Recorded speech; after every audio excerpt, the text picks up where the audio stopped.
Landis, staff photographer Dallas Cowboys head coach Jason Garrett puts his hand on his head after officials called a play overturning what he thought was an interception during the fourth quarter of an NFL game between the Dallas Cowboys and the Indianapolis Colts on Sunday, December 16, 2018 at Lucas Oil Stadium in Indianapolis, Indiana. Landis, the Dallas Morning News editor's note, this is the first in a five-part series looking at ways to fix the Cowboys' offense heading into the 2019 season. Find the entire series at the conclusion of this post.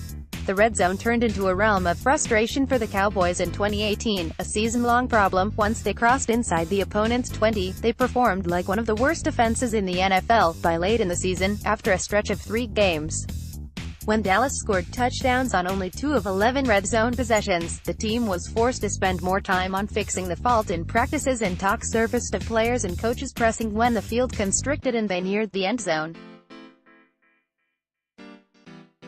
In these days of high-powered offenses, settling for field goals too often won't cut it. The issue won't necessarily evaporate now that offensive coordinator Scott Linehan has moved on, though many fans would like to think so. While a new play caller in Kellen Moore can reveal welcome tweaks or approaches in the area to get the most out of Dak Prescott, Ezekiel Elliott, Amari Cooper, et al., the Cowboys' execution also must improve. The problem: the Cowboys scored touchdowns just 24 times out of 50 trips to the red zone in 2018. The 48% success rate ranked better than only the New York Jets, Jacksonville Jaguars and San Francisco 49ers. Getting in goal-to-go situations didn't help matters. Dallas scored touchdowns on them only 52% of the time, 13 of 25, dead last in the NFL. The ineffectiveness can't be boiled down to one source. At times, the plan was too predictable. Yes, the jumbo package means Elliott, an all-pro back, is going to run the ball, usually into a waiting stacked defensive front. Other times, it was too cute. Why put seldom used fullback Jamize Olawale in the position to catch the ball, even if he was wide open? Speaking of misses, take the pass from Prescott to receiver Noah Brown near the goal line that should have been a score but was errant. Or time Cole Beasley, one of the most reliable receivers on the team, dropped a sure TD on 1st and goal at Atlanta. The offensive line status also affected the success rate. A unit that had to be shuffled because of injuries contributed to a handful of holding penalties in the red zone, not to mention being partly responsible for some costly sacks of Prescott. The solution: Prescott's ability to run the ball should be used more. All 6 of his rushing touchdowns in 2018, not surprisingly, came in the red zone. No, the Cowboys don't want to risk their franchise quarterback to injury. He's experienced some dicey, yet acrobatic, moments on such plays. But use his ability and toughness and keep defenses guessing. Keep beating Zeke in the red zone. Believe it or not, the Cowboys do understand his value close to the goal line and use him often. He could also benefit from a more stable offensive line in 2019, with All-Pro center Travis Frederick expected to return after an autoimmune disorder forced him to miss all of 2018. That could help decrease the number of runs and catches for negative yards or no gain. Find a go-to tight end target.